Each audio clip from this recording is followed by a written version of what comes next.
Prosincová inflace překvapivě poskočila na 2% a po dlouhých 4 letech se opět vrátila k cíli České národní banky.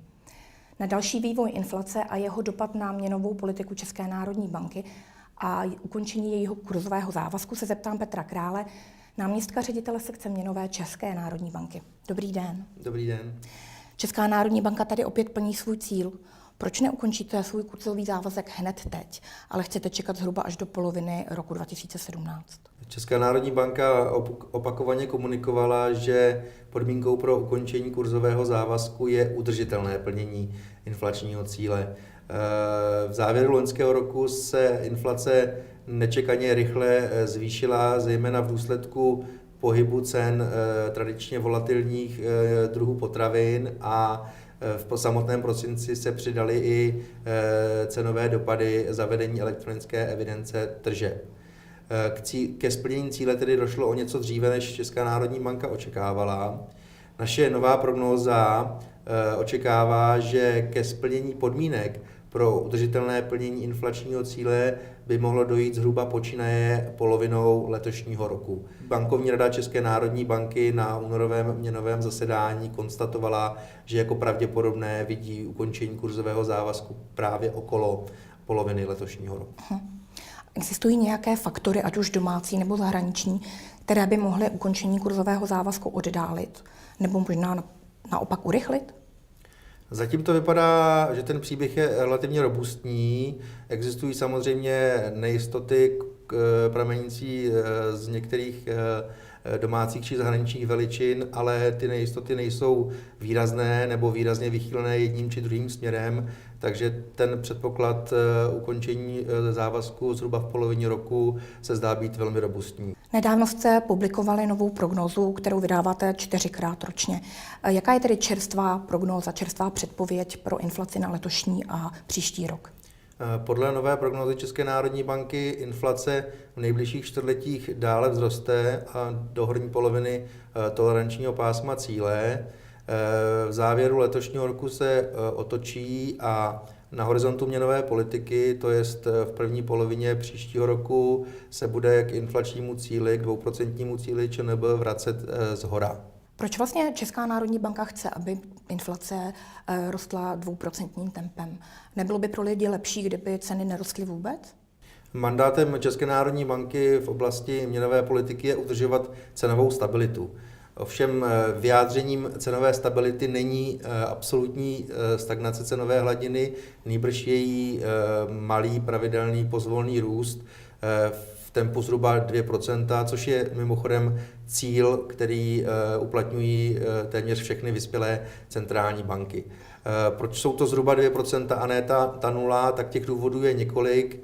Prvním z nich je ten, že při vykazování inflace dochází k drobnému zkreslení směrem vzhůru, neboť ne každé cenové zvýšení je skutečným zdražením, ale často se zatím skrývá drobně zvýšená kvalita toho výrobku nebo služby, která je v souvislosti s tím poskytována. Současně domácnosti, když vidí měnící se, zvyšující se ceny, tak mají tendenci nakupovat zboží, které uspokojí stejnou službu, ale které doposud nezdražilo a tím se vlastně efektivně krátkodobě vyhýbají tomu zvýšení cen. Souhrnu toto zkreslení vlastně vykázané inflace dosahuje zhruba 1% bodu a jsou na to mezinárodní osvědčené studie, které tento fenomén prokazují. Takže centrální banka potřebuje z tohoto důvodu rezervu zhruba 1% bod. Ten druhý procentní bod toho rozdílu mezi 0 a 2 je pak taková bezpečnostní pojistka proti tomu, aby se inflace nepříliš často dostávala k nule a neobjevovalo se tak často riziko pádu ekonomiky do deflace, která, když naplno propukne, může mít velmi zhoubné ekonomické i sociální důsledky. Zmínil jste, že inflace letos poroste rychleji.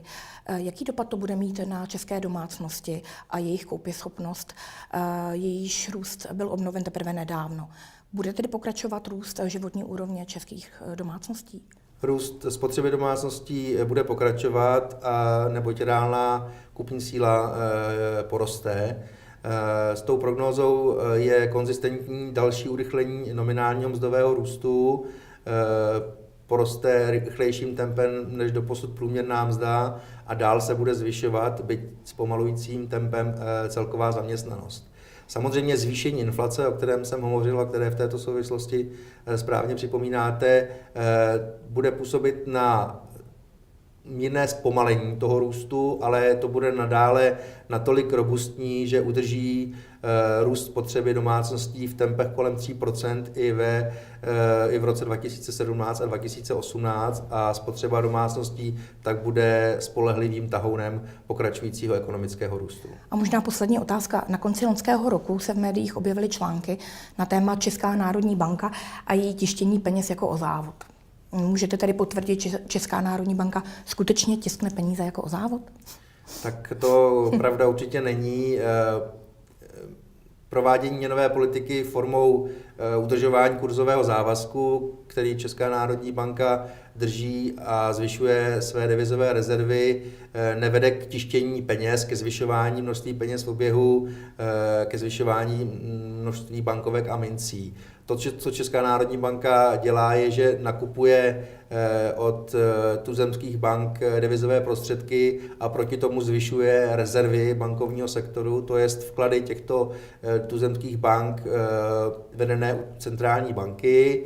Tyto vklady nejsou součástí peněžní zásoby, jsou pouze odrazem implementace měnové politiky. Mimochodem velký přebytek likvidity v bankovním sektoru, který Česká národní banka stahuje pomocí svých měnově politických operací, tu existuje dlouhou řadu let.